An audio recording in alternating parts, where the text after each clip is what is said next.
worth saying if it's already said. Even if it all goes over your head, believe it if you want to. So keep your eyes on the road and your head in the stars.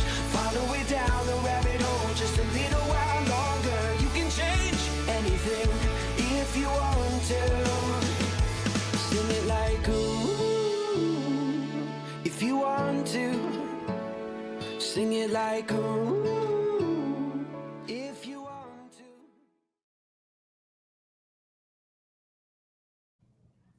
All right, I'd like to welcome our panelists for today. Thanks, Aman, for joining us virtually, and David Chen. I know I just said your names, but I'm gonna go to the panel here in person, and then you'll introduce who you are, and we'll take it from there. So, why don't you start, Lucas? Hi, everybody. My name is Lucas Agan. I am a digital content producer and social media manager at the Las Vegas Review Journal, and I'm also a co-host of LAN Parties, which is a video game and esports podcast with Brian Smith. Go ahead, Jay. Hello, my name is Jay Bednar. I'm employed with Agua Caliente Casinos in the Palm Springs area, Agua Caliente Casinos. My title is in the nightlife realm. I work in nightlife entertainment, so I control all the nightlife activities for the 3 properties that we have. We have 3 different casino properties: Agua Caliente Palm Springs, Rancho Mirage, and Cathedral City. Somewhere along the way, in around 2018-19, the topic of esports came up, and just kind of fell into producing esports events, which we've done since 2019. Anything that has stopped us really has been COVID at some various points of heightened levels of COVID. To that point tonight, I leave here and we drive down. We operate 6 tournaments tonight at our Cathedral City location. So we're lucky to be active in the esports space. We have leadership, Sal Al-Sherry, who was the keynote speaker last year at this conference, as well as our tribal leadership, the elders of the tribe, the tribal council, who are very open-minded, have vision, and do believe that the casino of tomorrow, 30 years down the road, will not look like it does today. So we're using esports to speak to the new demographic, welcome new people to the community, all while dipping our toe in the space. So thank you. Yeah, so I just want to go over the people that are participating in this panel. So Aman Green is a coach in Nebraska for their esports program. David Chen, it runs a league for colleges, if that's correct. Is that right, David? Yeah, you're muted. You're muted, David. I said we're an esports entertainment media company. So we have leagues. We invest in FaZe Clan, part of Cloud9 Trading Grounds. Do the news and media side with Ahmed is amazingly at ESTV, where we do news and channel CNN, WN as well, and work with game masters. So we do a combination of things within the esports space. And I teach at WVU and SMU. So and then Lucas, your space is up. That, and then I want to get into how that's relating to marketing to this younger demographic. Yeah, so we're a weekly podcast, and most episodes we interview people in the gaming and esports spaces. So we've had players and coaches such as Aman on before, to game developers, to streamers. So across the board, to kind of give people a behind-the-scenes look of the people who create and stream the games that we love playing. So my first question, what we want to talk about here are, there's various platforms out there now. Some of them, Snapchat, Discord, and I'm talking about these platforms based on the ability to market to a younger demographic. Now, we'll market for different purposes. Aman, you would market to gain more. Let me ask you, where would you market? How would you, like, as a coach, you don't need to really go in and find players, because you have players that are coming. So you're not looking for players, but what about fan base and people who want to come out to watch the matches? Right. Well, I'm always looking for players. So definitely, as a coach, we're always making sure we checking on players at local high schools, other colleges that may want to transfer in. So that is some ongoing thing. But to market to the fans is basically, asking the first question is, what if our demographic and where in terms of the event, is this going to be an on-campus event? So we just got to market to the student body, or is it going to be an on-campus event where we market to the whole city? So that means the local high schools, the local middle schools, elementary schools, and then adult population as well. And in what games are we going to play at this event or tournament or talk about, or what, if we're doing a tournament, maybe we might be doing a coach development or player development pop-up class or course. So that's the first question I ask myself. And if I'm catering to a younger demographic, I'm going to make sure, obviously, it would involve, obviously, a game, and then a game that they're very aware of, that is popular amongst the 24 to, I say, 16 age bracket.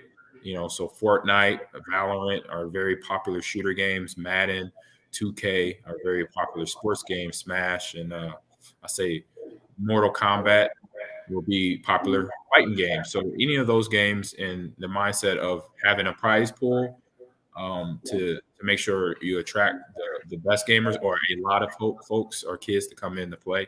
And then obviously, make sure it's on the weekend or something, because obviously most kids will be in school, or working a job. And so if we could do it on a Friday afternoon or Friday night, Saturday, or and Sunday, those would be the mindset of me going into trying to make sure I drag in. I want to, influence this demographic to come to my event. So you're talking about them coming to the event. David Chen, your situation as a media company is you need to gain more viewership. So working with esports TV or ESTV, how do you build your viewership to gain more to more clicks, to more people watching what you guys are promoting? I think the experience is different. I think through the history of a lot of esports things is when people are trying to have viewership go from there, it's not necessarily the storylines that exist, the brands aren't necessarily there, but when the interaction is there, it's like, here's your logo and we slap it on. I think there has to be more of an interaction, right? A basis to build, a basis to kind of grow and have that. So if you win this, you become part of a pro team. So one of the things we did in our North American Collegiate League was the winner of our tournaments this last year got a free Cloud9 training ground fit gamer thing. It's a $7,000 package. And they get certified from Cloud9 training grounds. There has to be that purpose, right? So it's sort of multi-purpose. And then from there, we're taking that news and it's on ESTV, and that's what CEN and WEN, which are New World Esports, and we're talking about what it is. Because the problem is when you talk about gaming and streaming is you have young people who understand it, and guys who are our age, a little bit older, not that much older, who are watching still news, they're still watching traditional media. Those are financial decision makers. If you can do a combination of both, then you're growing it at a much better capacity through the community at a slower growth rate, instead of us over-promising and under-delivering on things that don't exist because there's no interaction. So that's what we do a little bit more differently, I think, than other people. And then we syndicate that in like 100 countries, so a bunch of different networks and channels. And I think that's what allows us to have clients like DeLorean and Roland, because we're really doing the activation properly, I think, in that space. Now, Lucas, you have a podcast. Now, how do you build your listeners? How have you built your listeners, and what platforms have you used? Yeah, so we build our audience in a couple different ways. Obviously, the simplest one is sharing audiences with our guests. So we can help bring our audience to them, and they can help bring their audience to ours. So that obviously has been there from day one. Since then, it's been using different social media platforms and trying to figure out the best ways to really connect with those audiences. So obviously with TikTok, it's short, quick, vertical, whereas opposed to, we're on YouTube, so they can be a little bit longer form and whatnot. So it's also a lot of late work. We're out at a lot of local conventions to try and make connections, spread the word.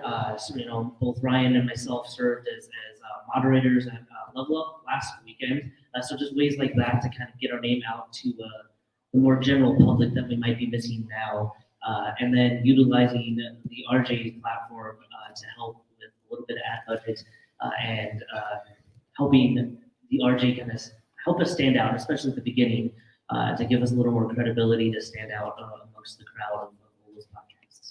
Now, Jay, you at the Agua Properties have you were running Smash tournaments pre-COVID, and now you started running them again. And let me ask, what has been the outreach? How do you connect with the community? Now you're dealing with a community that's already established, a community that is an older community. You're not looking for younger players. You're looking for 21 plus. Let me ask you, how do you get the word out there? How do you circulate that? And what are some of the means and tricks that you've used to get more people in the door? So for us, and a recipe for success that I've used in the entertainment realm is it's not really always the message, but the messenger.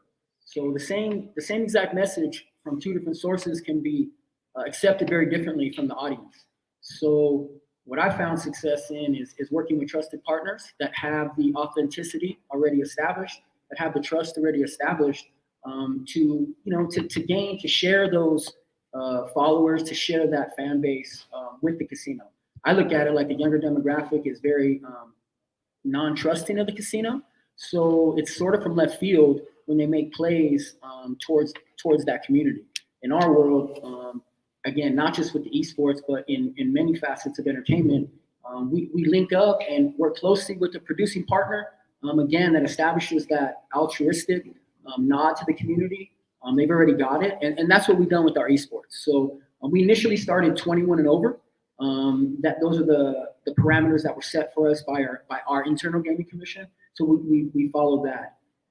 We also did the events were completely free at first. Yeah. We used it to attract people to the property as well as a younger demographic to the property. So in essence, it was a billboard, but a billboard that had a point of sale attached to it that we could actually look at the monetization that occurred.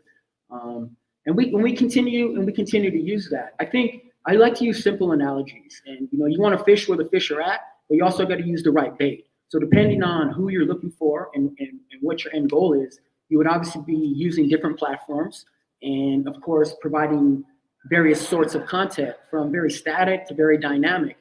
I believe you have to experience the experience through social media, especially with the younger demographic, influencers, all that as well. But I believe the real attachment to the community is organic. And once trusted, you're then a part of that community and not just a pariah to that community, which I feel like sometimes the casinos get that rap. Yeah, I mean, we're covering a very large spectrum of areas. You're a local casino. You're working in the Coachella Valley. Lucas, you're in Las Vegas. Your podcast, let me ask you, when your podcast, do you discuss also the casino industry and that mix between the video gaming world and the casino industry? And when you're talking about those things on the cast, what is it that you feel, is there any subject that you can't approach in regard to talking to your audience? For the latter part, no. I think if it just feels natural and as to kind of touch base on it, if it feels authentic to the conversations we are having, so it might not be a topic we can just grab out of left field, but we can kind of build toward and pivot toward. We have the advantage of being at the RJ. We can kind of piggyback off some stories that our business team will write on. So, whether it's esports wagering, anything like that, we can kind of use that to help guide the discussion, and then we can hear feedback on what about those topics specifically our audience wants to hear more about. We would love to get more into the casino space and have those kinds of conversations. We're reaching that point where it just needs to be out there more. So it's an area that we've been, if I'm being honest, lacking in the past, but we're open and willing to it, and our audience seems to really find that an essential part of the conversation. Yeah, I want to set up some hypotheticals, and in this particular case, it's kind of going along with what Aman, you're in the college levels. David, you're also broadcasting some things in the college world and in the esports space. How would you, marketing wise, PR wise, let's say, handle something where there was some kind of cheating, there was some kind of scandal that happened at that event? In other words, you couldn't avoid it. It happened. Now, how do you deal with the what are they called? The repercussions. The repercussions and the people who are the gremlins and the ones that are going to say bad things about you. As we say in our world, it's the hackers. The hackers, right? The hackers. Or it's another word. I can't think of it right now, David. You might have to help me out with that one. But Trolls. There you go. That's one. So nothing I can say live. Right. Yeah, that's true. Well, I've dealt with this. I've had seasons in certain leagues, in the leagues that we play in, where it's a thing called Smurfing. They have Smurf accounts. And so gamers have a Riot account, Activision Blizzard account, and they'll have several of them. And so they will start one account and max out their ranking. And so they'll get the highest ranking, which it could be rate, like in Valorant, I know their highest ranking is Radiant or something like that. Halo, it's Onyx. And so they'll have that one account at Onyx or Radiant, the highest it could be. They'll start a new account and then join the team. They're already on the team. They'll have that second account just for team play. So that thing now is like a silver or a bronze or a gold, not as high as what their original ranking is. So then when you get in the game, you don't find out as a player or coach until the game happens. And you're like, wait a minute. Okay, this is not even a close game. Like we just got rolled in the game. And so we want to question that. And so then as a coach, that's my job then to question the league, question the team, say, hey, we played this team. This was the game. So I don't believe our ranking, our team average ranking is a gold. And they played more like a Onyx than they did gold. This wasn't an even matchup. I just want you to check their roster. So it goes through a process of me basically stating a claim that we might have got, it might have had players that are higher ranking than what their account told us on screen.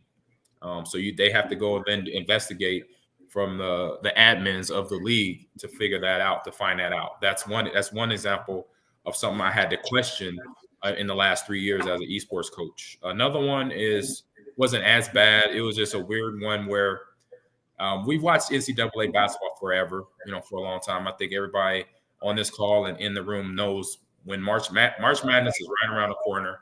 We know what it's about, right? And so we know what I know about bracketing and seeding.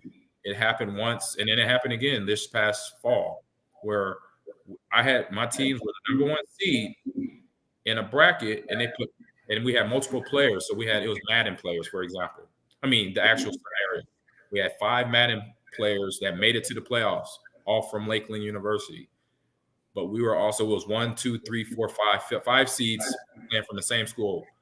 They put us in the same bracket, playing against each other. Right. And of course, my reaction is like, "What are you doing?"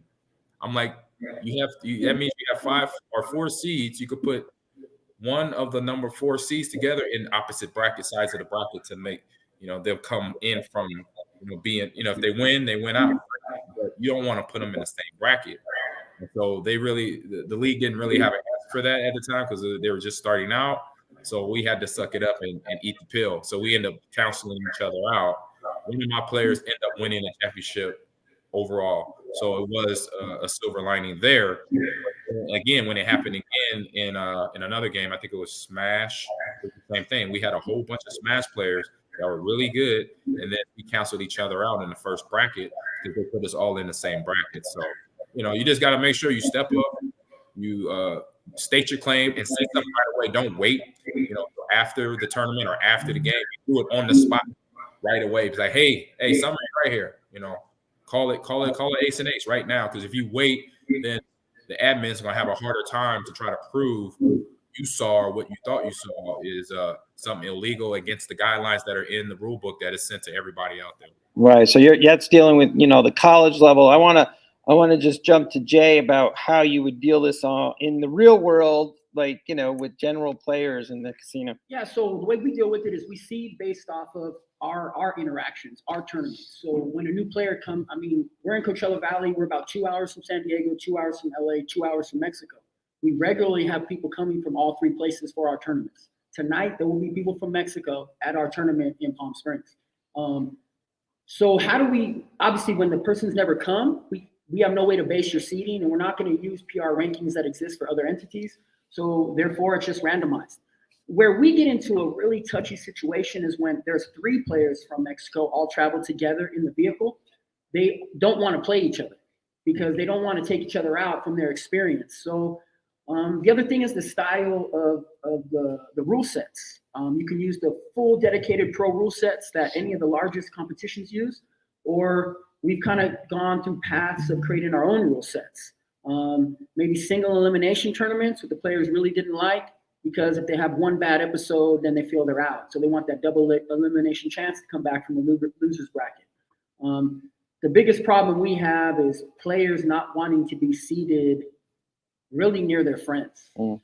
So we try to be accommodating, but we also you can't accommodate every request. So therein lie, we make the decisions the best we can based off that. And all right, so as media people, David, you and Lucas, what do you do and how do you handle maybe something that you did in a podcast that wasn't exactly accurate? And people are like, that's not true, Well, I know from from the RJ, it's our standard to run a correction. So in podcast form, that's addressing it as soon as possible. So usually in that next episode, we'll lead off with what was wrong, what was right, and then maybe kind of explain where we got confused or why we got it wrong, and just be upfront about it. Just because trying to tiptoe around it just makes it worse in the long haul. Yeah, and David, same with you guys. You have to own up to any mistakes or things that you may have done. I think when you ever make a mistake, you should definitely own up to it, especially nowadays and age, there's no way of running from it. I think a lot of people are always caught up with the mistake instead of the intention of the mistake, like why that mistake happened and the intention of it, right? And so they're so quick to react and be angry and go from there. But it's a 5-minute discussion, like Ahmed said. It's a 5-minute discussion, like Lucas said. It's just a quick discussion to understand what's going on and those things get adjusted. I think we have to realize as business people and in this industry as well with casino and esports, this is a very baby stage. So patience has to be the key to make this work, right? That's the difference between being really successful and having a long-term business and short-term and leaving like some of the other guys have left, in this industry. And I think if you do that, it makes a pretty impactful difference. Hold on a second. Definitely. What's up, Lucas? So Lucas, what's up, guys? Good to see you guys. Yeah, sorry, I just I need you guys to get in there. So this is now. So getting back to the talk that we're at hand, we're talking about marketing to a younger demographic.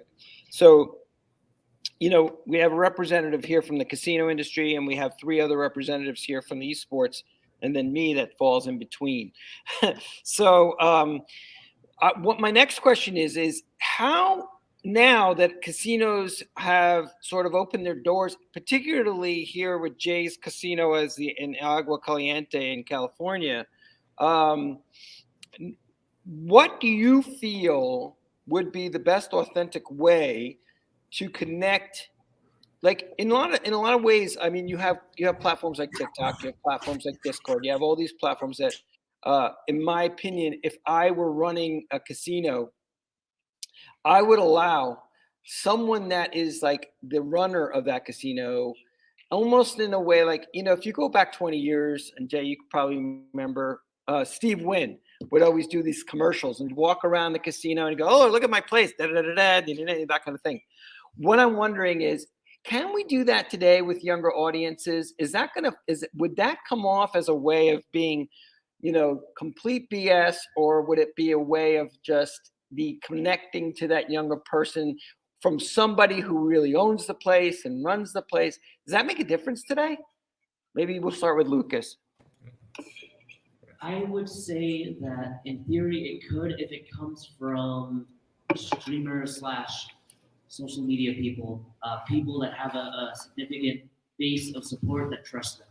I think that if it's authentic, you have a lot of travel vloggers, those kinds of people. I think that gives an inside look that doesn't feel as produced by the company, is much more valuable to their audience, and makes it much more likely that they'll fall in love with the property or want to go visit a property, as opposed to having an official representative, which can feel too packaged. Right. We're going to, at the 3:00 panel, we're actually going to be talking about influencers. So I don't want to get too much into that, but you're saying that the people running the places would come off as not as authentic as if it were somebody who was a blogger or someone like yourself, a caster, or somebody like that does, a weekly podcast, or is, not connected or disconnected. So they don't have anything to gain except their, just to please as entertainment to their audience. What about you, Jay, from the casino side of it? I mean, I can only speak to what I'm familiar with what we do, but I know we've turned the page as an organization. It's not just about the casino dollar. We have various opportunities through entertainment. We have golf courses, we have entertainment venues, we have great food outlets. So they're really wanting to invite everybody to the property, not just the ones that only specifically gamble. I can just speak to the esports as well. I've seen all the possibilities occur, meaning a casino player gets the Sunday through Wednesday free coupon for the hotel room. He has an older child that wants to play the esports tournaments. They come down, they use the hotel room, the older child goes to the esports tournaments. I've seen higher end casino players want to comp the entrance of the casino tournaments for their adult children. So I also see the gamers. I believe that all of us have a switch inside. Some of us not exposed to the casino games, the slots or the table games. That switch might not have been flipped yet, but once exposed to the environment and allowed to experience it, I've seen some of the gamers now regularly are casino players. I see 2 and 3 and 4 times a week some of the gamers, and I'm like, hey, wait. And they've just found that they like it. They go eat there, they go play some slots, they go play some table games. So, I mean, I believe every human being has the switch. Some people that switch goes up, some people that switch never goes up. So inviting the people to the property, you're going to get the switch to go up in some of them, and they're going to experience all the attributes of the property. Now, to the point of a more genuine approach to reaching the people, I mean, of course, we don't regularly have our COO speaking to the demographic. We do have employees, marketing employees, as well as, I believe the best content is from the guest, because they're sharing their experience, and we're just resharing things oftentimes that the guests are sharing, whether it be a photo op, the nightclub, the concert, their jackpot. The best content is the experiential content by the creator themselves. Some of it influencer based, some of it just guest based. So yeah. So David, I would actually turn this over to you. I mean, you're a media platform. You guys get sponsors. Would you, or do you recommend to those sponsors, hey, don't let somebody from your own company push your product, or is it just, stagnant advertising that they do? Do you ever have influencers help out those sponsors at all? Yeah, everything we do includes our roster of 40 different people. So, we also have leagues, the North American Collegiate League and Latin America League. So you have guys like Aaron Jones and Austin Eckler and Urlacher, who are all part of our partnership and our company, and Phase Clips and VertFlow. What's happening is the experiential is the biggest thing. When people can come in, they actually see it, feel it. It's like your first time at Disneyland. I think the biggest issue when you talk about ads and spaces, certain suits are selling products and brands at the gaming community, knowing that these numbers aren't going to be hit, and therefore not doing it the real way that it should be done, where other ones are really trying to push in the right direction, like I think everybody here is. And so the interaction now becomes when they can actually experience it and see it and go live, it makes a difference. But what happens when you can actually bring an influencer? So our last event was at Lenny Kravitz's house at the Grammys event. We had gamers and influencers, everyone there. And the big difference was the billionaires were playing with the gamers over there at Lenny Kravitz's house, overseeing the Hollywood, and the experience from that person that saw it was so different from the content that it was something unique and different. And I think a lot of times when you're bringing in this ad space or to companies, it's like, let's do product placement instead of actually activating that placement. And I think if you do that, it makes a big difference. It's interesting because I could talk to, the professional, because this is not something new. Obviously, it's not something new. I mean, Aman, you could probably say, Nike was one of the first brands that put Michael Jordan on a sneaker and went to the moon. I mean, there's even a movie about how, that happened. Can you explain to us how that is any different than today, or is that exactly the same? No, it's the same.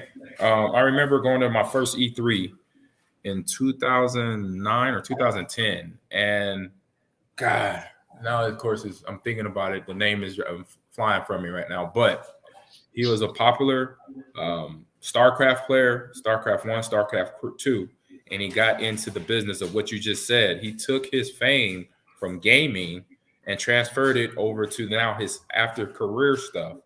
And so he partnered with Monster, the technology company Monster out of Bay Area, out of San Francisco, and created his own headset. So he had his own headset with his name attached to it, similar to, like you mentioned, Michael Jordan, Nike developing the Air Jordan and putting it out there, and then it's blowing up. So same thing there. You saw he was a pro gamer, popular amongst the gamers, come out with a headset, and he sold a headset and was very successful in that. So that's where that crossover from traditional sports is going to grow and grow. It's doing it now in esports. It's growing and growing. Eventually, it's going to start hitting the dollar amounts where bigger companies. Some companies are already on it because let me get on it early, so I don't have to pay a whole lot to then get a content creator to do a headset, do a gaming table, do a monitor, whatever.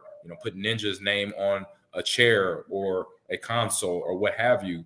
Then let's do it now before obviously the price will get a lot more heavy, but then they can reap the rewards of it. So I definitely see, anything that traditional sports has gone through in the last 100 years, I see esports taking the same path.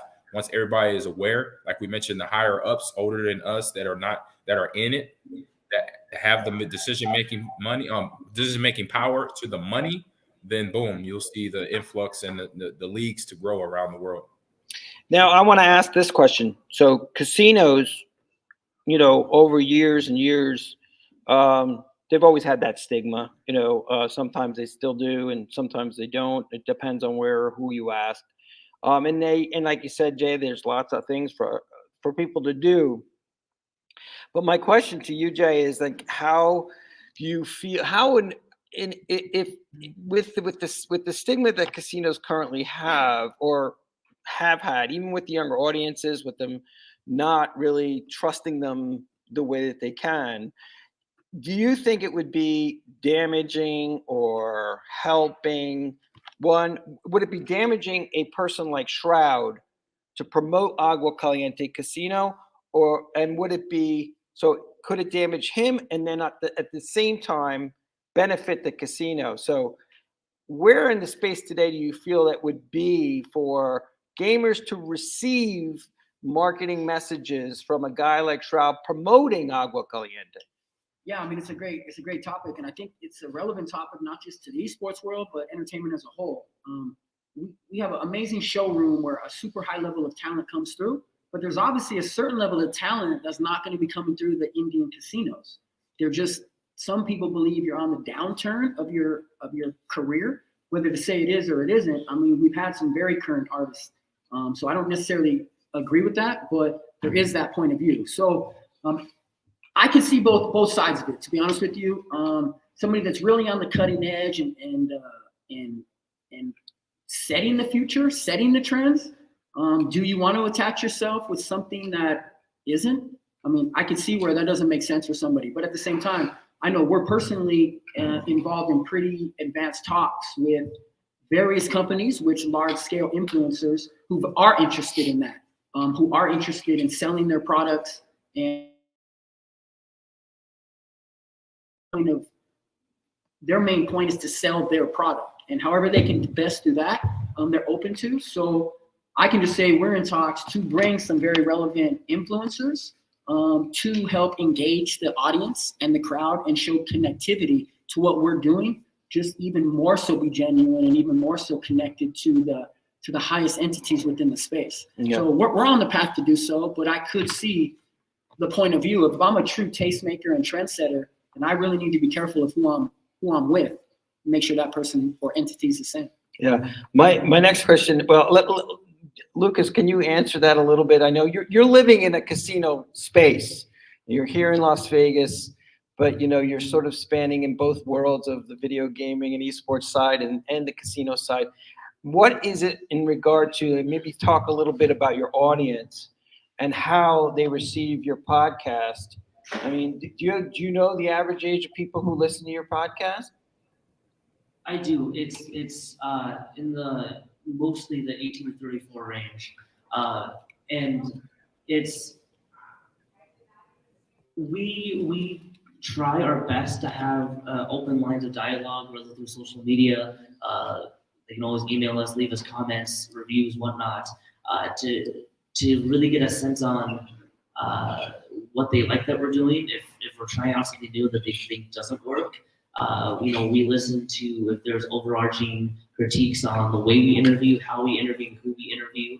So we're really trying to just have an open line and interact with them on social media so that they feel like this is not just, hey, here's a podcast, go listen to an episode. It feels more like a little mini community that we're trying to build, and that builds trust, builds authenticity, and makes the overall product better, I think, for everyone. Okay. So I wanted to, we're going to get into, it's now 1:41. We have another like 5 minutes and we'll take some questions from the audience. But I really wanted to, at the, wrap it in a situation, sort of put a bow on this, that when you're doing your marketing, and particularly for events, and Jay, you can talk about this, and Aman, maybe you can talk about this. Do you find that, and Lucas, maybe you too, since you're in that millennial, Gen Z area, do you find that you get a little nervous sometimes when you're doing some marketing, Jay, and people sign up last minute? Because I've noticed that Gen Zs and millennials will be like, oh yeah, there's that thing tomorrow. I think I'll just buy the ticket now. So tell me a little bit about your experiences, and you've done everything right. You've put the marketing out there. So where's the results? Why aren't people buying tickets or passes or what have you? And it's always last minute, as I can tell from my personal experience. Have you had that? I can tell you that I've lived in that world for the last 20 years, and it's probably taken years off of my life. Owning a nightclub, producing events, yeah, everything should work out, and sometimes it just doesn't. And there might be a reason for that. There also might not be, but yeah, there's always a stress. You're also dealing in very unique times. Coming out of COVID, some people are still fearful. Some people are still hesitant about getting in large numbers of people. I mean, the gaming community is pretty on top of each other.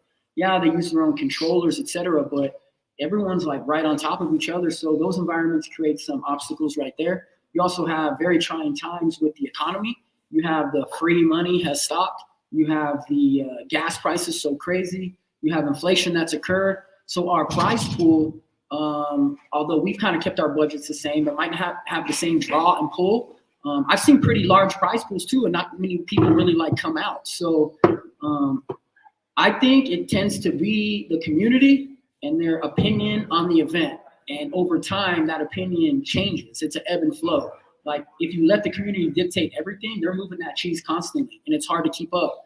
There's always trolls. There's always people that aren't happy. There's always people that want to be the ones doing it.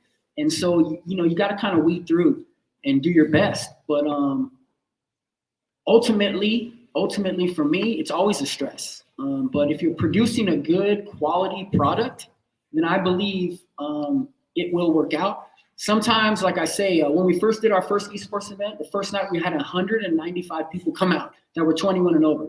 That happened way quicker than we ever thought it would happen. Now, because we're charging to get into the event, we've seen the numbers, come down some. Yeah. So you have to be patient, because sometimes it happens quicker than you want, sometimes not as fast as you expect. But I literally, again, I've learned a lot from the tribe that I work for. They've been in our area since time immemorial. They've had to be patient. So sometimes you have to be patient and allow things to evolve. The best thing I heard yesterday was the woman, the mayor that spoke at the end. The eyes, if you wait to when the eyes are on it, it's too late, because then it's a clamor and everyone's freaking out. But right now, the eyes might not be on it 100%, but they're watching. It happens so fast that better to be in the game when the eyes pop on it than to be trying to clamor and get into the game then, because then it's too fast. So I believe for us, that's why we're in the game. As it moves, we're going to move with it. Yeah, I wanted to ask this question to Aman. Aman, instituting the esports program at Lakeland, and now you're in Nebraska, how much do you feel that the college itself wants to market that program? I know at Lakeland it was more that, you said it was very much a college of a lot of athletes, but it's a Division III school, correct? Correct. Now you're at a Division I, is that right? Yep. Okay, so how much does the college want the esports program to be front and center, and what kind of marketing and results are they expecting you now that you're in Nebraska? I would say from a percentage standpoint, it's like probably be like 85% of wanting us up front because it's a new department they could add to the athletic department, and bringing in an alumni like myself, that also helps it and accelerate it. And so with those two entwined, and then knowing I played football at a time at Nebraska back in the day where the football team was really good, so that brings in a whole lot of fanfare and a whole lot of eyes, like Jake was saying, like Jay, if I'm saying I'm correct. That's right, Jay. Yeah, it is prime on that. If you're not in it now, because it's only like 80% of the big business world eyes are on it. Not everybody's 100% in yet, but for ones like us, for people like us, that's it. Sitting down at this convention right now, this panel, people are on this call now. We know that because we understand it. We've seen it. I saw it 20 years ago. I was just getting ready to retire from football so I could get into this thing 100% myself. Right. That's how I knew then, because I knew amongst his players, we had a gaming lounge in the stadium here at Green Bay. So we would go after practice, play Madden, play Call of Duty, play NBA 2K. We would do that in 2000, 2001, 2002. So I knew then, and when I started to travel, that it was coming. It just now is people got to get taken seriously. I look back at the history of football, and you look at the Packers and their whole story. The town helped save the Packers back in 1919. The fans of football, because the team was bankrupt.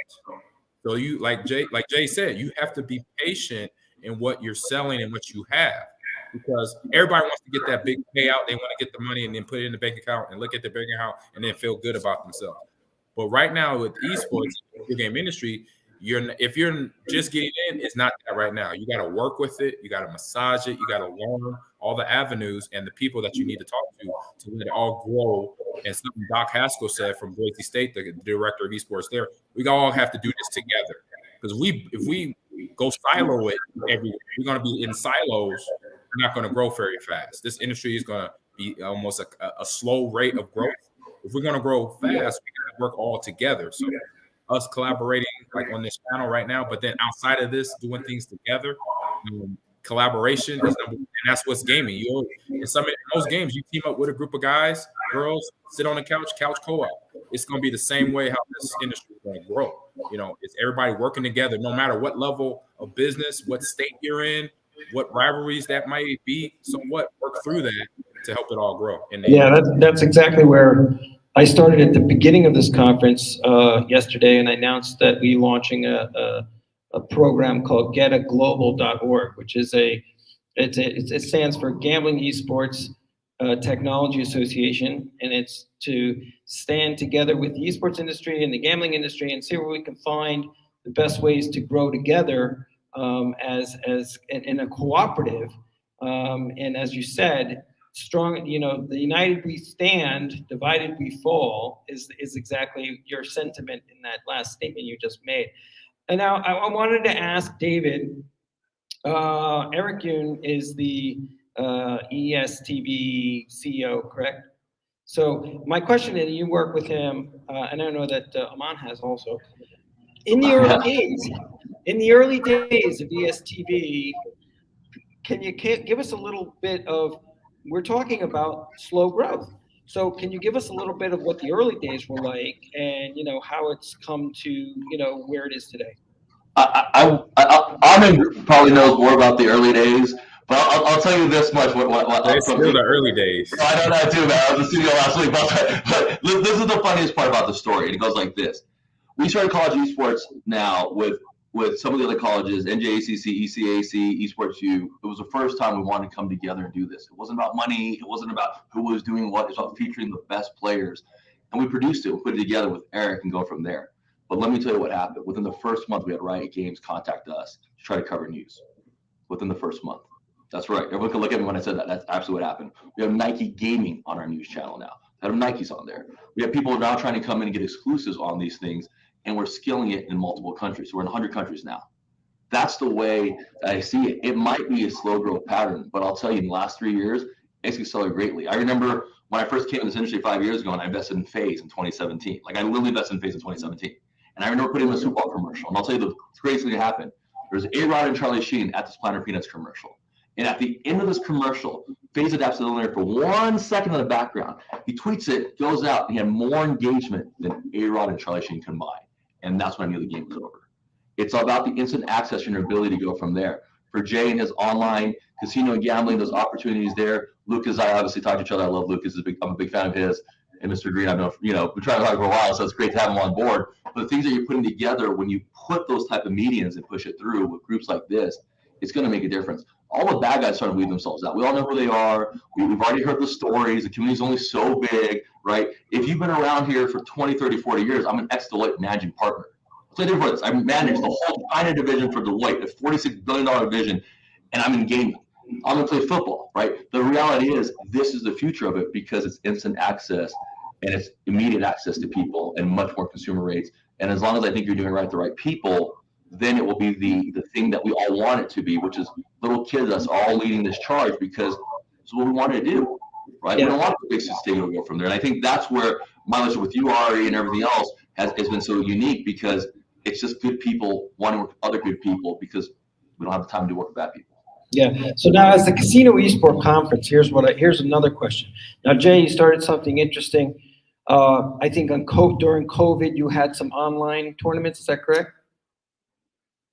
Well, not per se. I mean, we did the Complex, who we work with, obviously pivoted to online tournaments. Yeah. Yeah. With nobody going out into the public, the pivot was obviously to just solely online tournaments. Right. So now, Lucas, you know the space, and the other two gentlemen here, Mr. Green, Mr. Chen, they also know the space. If you were going to advise a casino to a brick and mortar, let's say, and then even online game, there's online casinos as well. Who is the advantage there? I think, in my opinion, I'll give you my opinion. I think that the online casinos actually have a bigger advantage because that's where gamers live, no? I would agree with that because to get somebody to come into brick and mortar, there's just a higher level of barrier. You not only need to have the right games and properties to attract them, you need to make the whole proposition. So travel, stay, where can they eat, what other entertainment's there. The whole thing's got to be packaged in a way that appeals to them. Whereas it's a lot easier, especially coming out of the pandemic, it's still a lot easier to say, I can just play and stay home. So there's still that barrier over. Okay. So, Jay, you guys have set up at Agua, you set up a space that was a bar. And how's that working out? I mean, a lot of casinos have jumped in, head first. Down the road here at Luxor, they have the esports arena. Everybody points that out, and it was a $30 million investment. That was by Allied Esports. You guys are taking it in a different way, and can you explain that strategy a little bit? Yeah, so we met with Allied, and the real truth is our entity, the tribe, as well as the casinos, have been approached numerous times for large-scale events. Come in, use the facility. Some people wanted the tribe or the casino to pay for it, while others wanted to come in and pay for it. But at the end result, what you have some people come in, come out, and you don't really get anything from it. As I kind of looked at it, it was about building our community first. And then we have something unique. Our 360 sports bars are set up for the future, are set up for sports wagering. We have LED walls that are the size of the wall there, 1,700 feet of LED wall space. So we're able to project the games onto that LED space. It's just a byproduct of the room.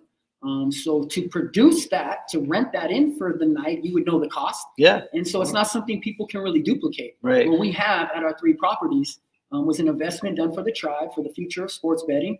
And as that slowly goes through its process, we utilize the space as an advanced sports bars. So some nights they're nightclubs. We set videos on the walls to put it more into that genre and that activity. On Wednesday nights, it's esports activities. Sometimes there's games that are playing late, the Dodgers, and we have to kind of live together. The gamers would like it to where they take it over completely. But again, in the casino world, these are shared spaces. So we're unable to completely flip the room. but we do the best we can. Now, Aman, you got to Lakeland, and you basically were like you had to ask them for money and build the esports practice facility and the viewing area, etc. How are you going to convince Nebraska now that you're working there to do the same? When they're so football oriented, they're so conventional sports oriented. You're dealing with a lot of alumni, I'm sure, that are probably going, you must be out of your mind to be doing this. Why are you doing it? Well, how do you do that? No, I actually don't. And it'll be the same process. I'm working. The good thing is I got a good teammate in Sherry Vell, who is the Dean of Students at the College of Journalism and Mass Communication.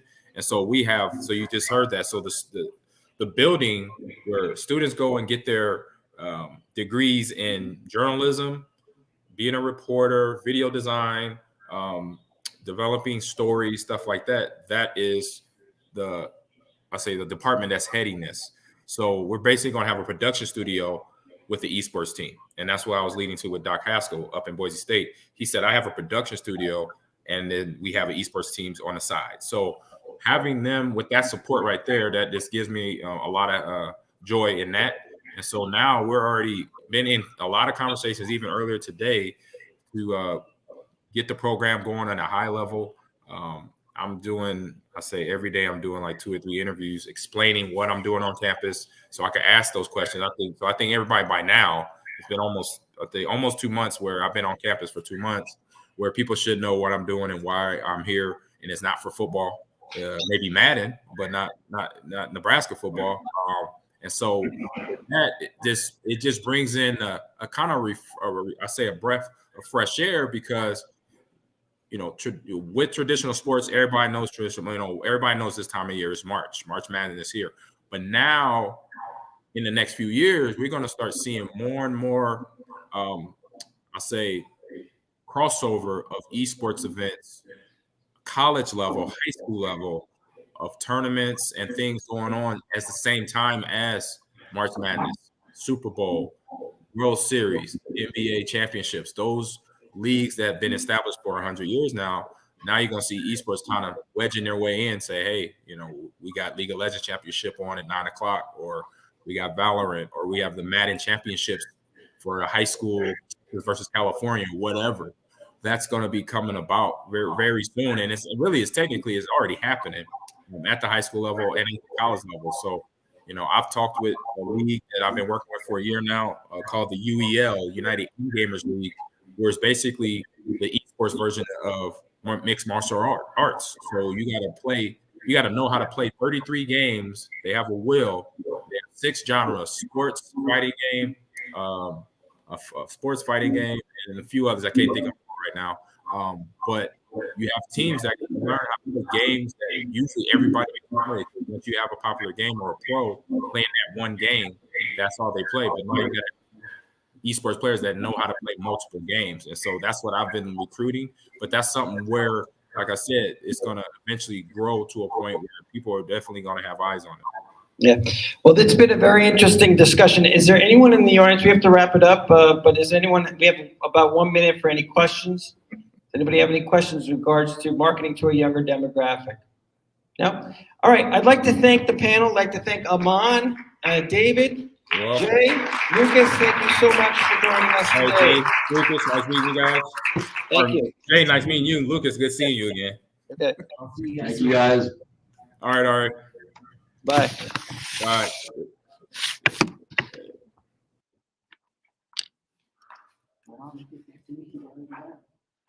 I don't have a card. I'll give it to you. I forgot.